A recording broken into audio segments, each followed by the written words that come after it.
The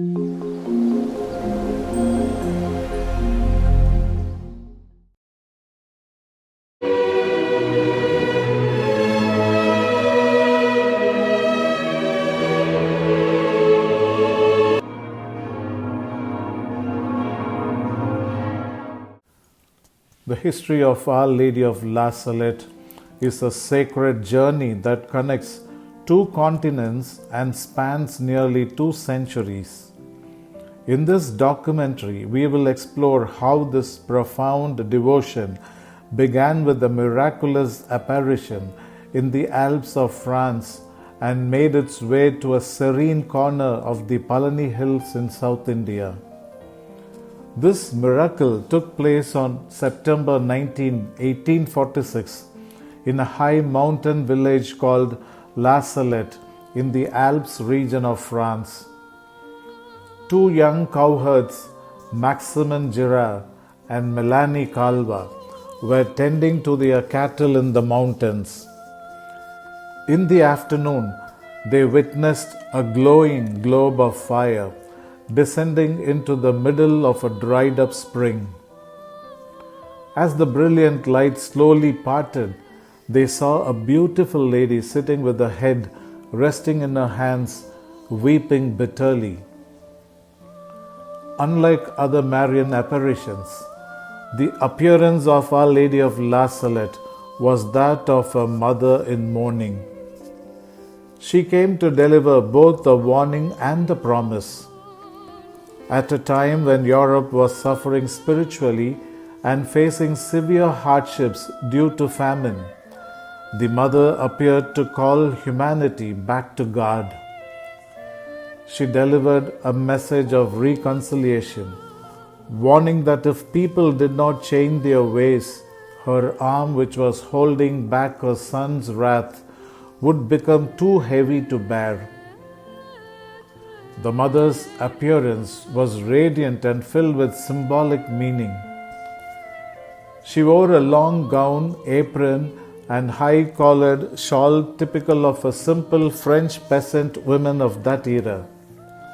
However, her garments shone with a brilliant white light and appeared as if they were encrusted with precious pearls. She wore a crown of roses upon her head, and borders of multicolored roses lined her shawl and her shoes. In Catholic tradition, these roses represent both the joy and sorrow of the Virgin Mary. A unique crucifix hung from a golden chain around the mother's neck. On either side of the cross were two distinct tools. The hammer. This symbolizes the sins of humanity, which dynamically nailed Jesus back to the cross. The pincers.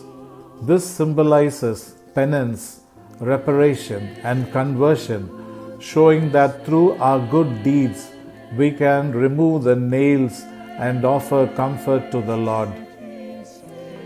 The most striking element of this encounter was that the mother wept continuously throughout the entire apparition.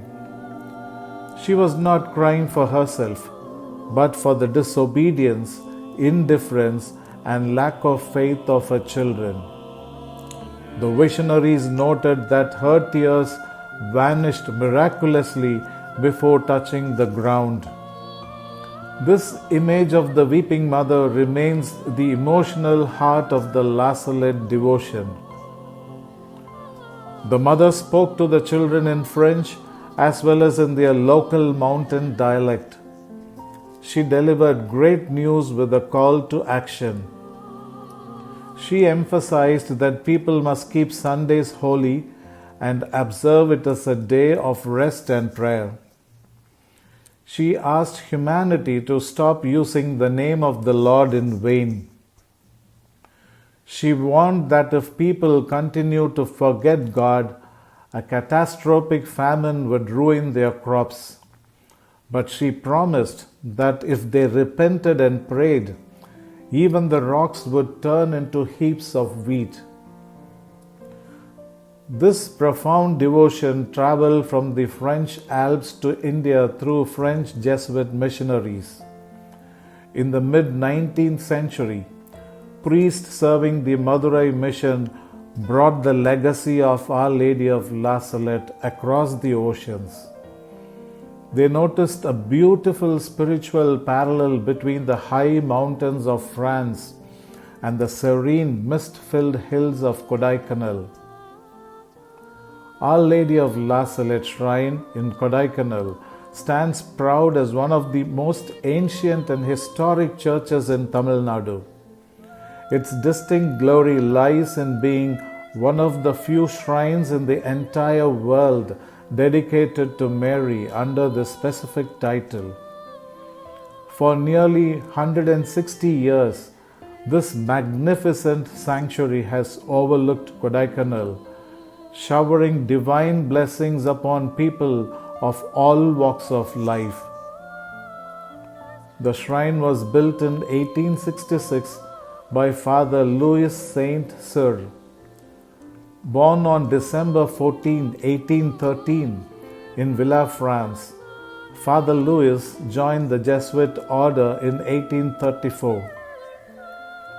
Though he was fully aware of the extreme hardships of the Madurai mission, including the unbearable tropical heat, widespread poverty, the lack of clean water, minimal food, and long grueling journeys, he wholeheartedly volunteered to serve here, constantly praying to Mother Mary for strength. In 1841, Father Louis began his missionary work in Tamil Nadu. His mission fields spanned across Malayadipatti, Silukuvarpatti, Periyakulam, the Kambam Valley, the Palani Hills and Dindigal, which served as his headquarters. He traveled miles on horseback to minister to the early Christian communities in these remote areas. In 1858, Father Louis fell dangerously ill with a severe, unrelenting fever. When medical treatments failed and all hope seemed lost, he placed his absolute trust in the miraculous healing power of God and made a solemn vow to Our Lady of La Salette. After recovering completely against all odds, he felt a powerful divine call to build a church in her honor. In 1864, Father Louis traveled to Rome to meet with the Superior General of the Jesuits to share the progress of his mission. During this European journey, he visited several holy shrines, prayed for his mission, and successfully raised the necessary funds for construction. Fulfilling the vow he made in 1858, he broke ground for the church on the hills of Kodaikanal. A French Jesuit brother named Brother Lamotte supervised the architectural and construction work. The interior of the church reflects an extraordinary international collaboration of faith. Above the main altar, a rare statue depicts Our Lady of La Salette, exactly as she appeared during the apparition. To the north of the altar stands a statue of Saint Joseph. Both of these historic statues were gifted directly by the Bishop of the Diocese of Grenoble, France, the very diocese where the apparition occurred. To the south of the altar, a statue of Saint Michael the Archangel was installed with the help of Father Michael Fassad. The beautiful frames depicting the Stations of the Cross were hand-painted by a talented Italian missionary.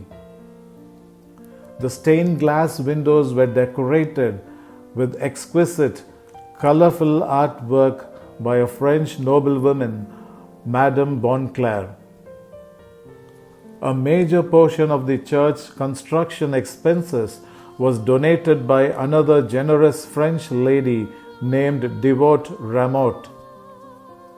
She gave this gift in a profound gratitude after her own daughter, who had suffered from an incurable illness, was instantly healed after drinking holy water brought from the miraculous spring of La Salette in France.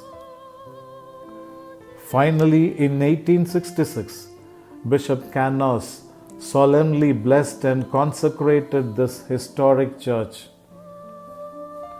From 1866 to 1991, for nearly 125 years, the church remained under the dedicated care and administration of the Jesuit order.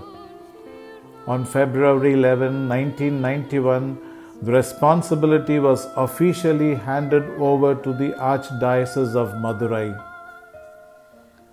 On November 20, 2011, Archbishop Peter Fernando officially elevated and formally declared Our Lady of La Salette Church as a designated shrine.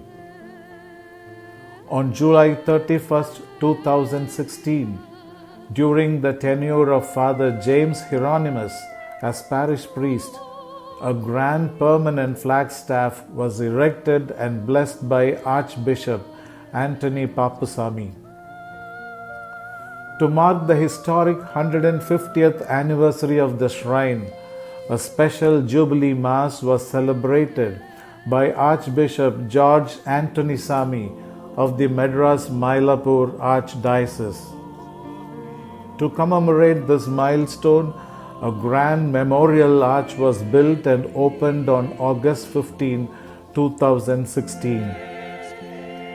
Today, this holy shrine is managed under the Munjikal parish in Kodaikanal within the Archdiocese of Madurai. Every year on August 14th and 15th, the annual feast of Our Lady of La Salette is celebrated with the immense grandeur, standing out as the most prominent festival of the entire Kodaikanal hill station.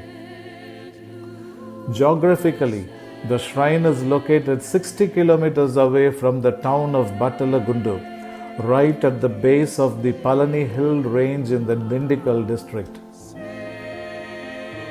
More than just a tourist stop, this shrine continues to pour out God's love, peace, and grace upon thousands of pilgrims and travelers. It stands as a timeless echo of the Mother's call, inviting everyone to live a life of true faith, spiritual conversion, prayer, and devotion.